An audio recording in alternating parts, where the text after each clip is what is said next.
put it in the name of your partner, there are still a lot of ways to make your possession secured. Is it very beneficial for a an expat to go into a corporation? With that, uh, even if you only have like 40%, Mm-hmm. you could, in a way, have like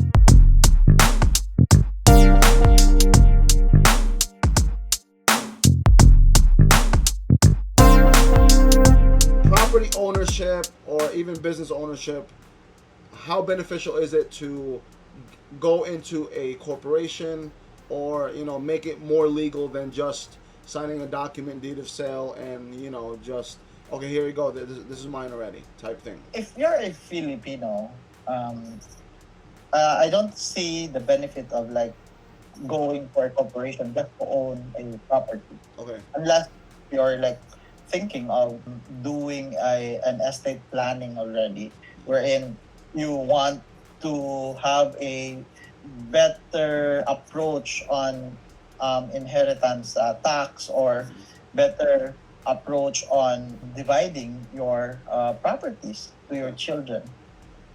But if you're a foreigner, I think it's a very good way of having certain control over a land in the Philippines.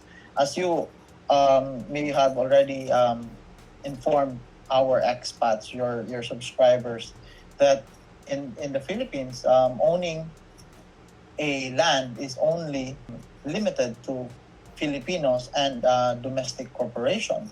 Mm. So when you say domestic corporation, this mean that 60% is owned by the Filipinos, Mm. or Filipino citizens, and 40%, up to 40%, could be owned by foreigners.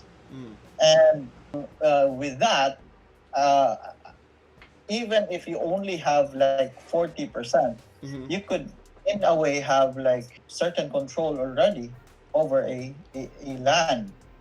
And you already know how a corporation probably work. It's like a numbers game. Right. The control in the corporation would be more or less dependent on the amount of capital you put in there. There is still a limitation on the 40% ownership Okay. on the corporation, Okay. but there is another way still that you could still have like a certain assurance that you will have possession of the property. How will we do it? Probably it's best that it would be like discussed Yeah. um, Yeah. with a lawyer directly. I These are things that lawyers like want to discuss on a case to case Of basis, course. because these are like things that could be gray area still Yeah. in our jurisprudence. Land holdings with foreigners are pretty secured Okay. and pretty legal, but then it's just that I don't want to give like a black and white discussion. Right. With anything, everything is case by case, and potentially more than anything, there's probably a compromise between the two parties, or however how many parties are into that agreement, and then it's probably yeah, that's pretty. It has to be laser focus onto the case as to who's benefiting, and hopefully all parties are benefiting from that agreement. Why I said it's a case to case basis, because the foreigner could have like certain relationship already Mm. with a Filipino before like going to the Philippines, right? Mm-hmm. So how he or she trusts that person Right, right, would right. now depend on how we will approach the the corporation Right. option.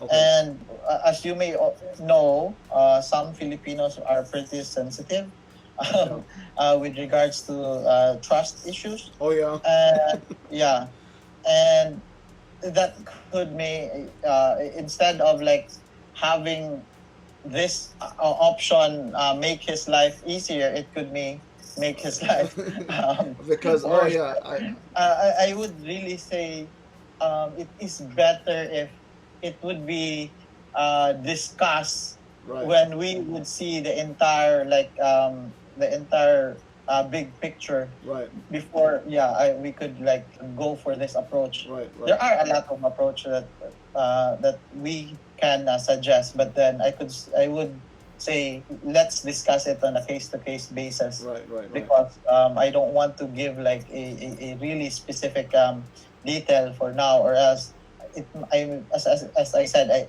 instead of helping them, it may worsen their case. Yeah. Is it very beneficial for an expat to go into a corporation? It would depend. It would depend on the value of the property, I Okay, guess. okay, What we are talking about is very limited as to having control of the land. right. For the house, it could be totally owned by the foreigner.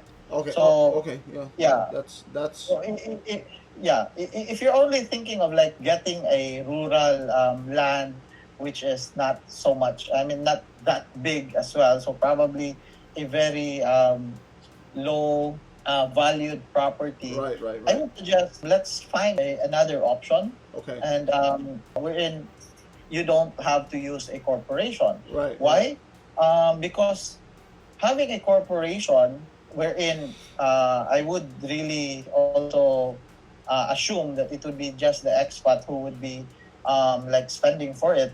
hmm And so having a corporation actually is pretty costly. Hiring somebody like a lawyer or an accountant to do that would already incur some expenses. And after that, you would also have to do a reportorial requirement to the government, okay, and you have to like submit like tax reports to the BIR, like at least once in a quarter, right. if you choose quarterly reporting, hmm or if you fail to choose quarterly, then you might have to do it on a monthly basis. And doing that would also I mean that would entail Accounting, another bookkeeping. expense Yeah. as well, to pay like an accountant or a bookkeeper for that. And you would not only have to report on the BIR, but you also have to report twice a year in the SEC. I said twice because you have a separate report for your finances. Okay. So you have to report you have to submit a financial report every year, as well as a general information sheet every year as well.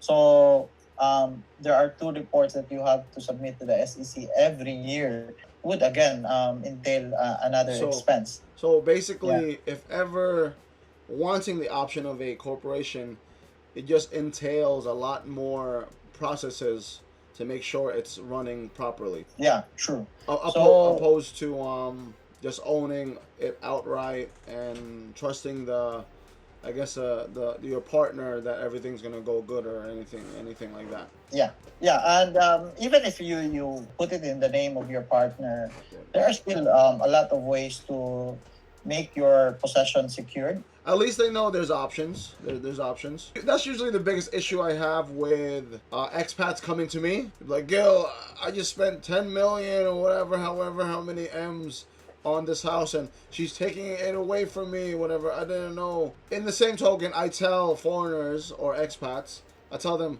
why were you so infatuated you didn't get your finances correctly, or you didn't get these agreements correctly? Because at the end of the day, you were the one who willingly press sent on the app, usually Zoom or Remitly.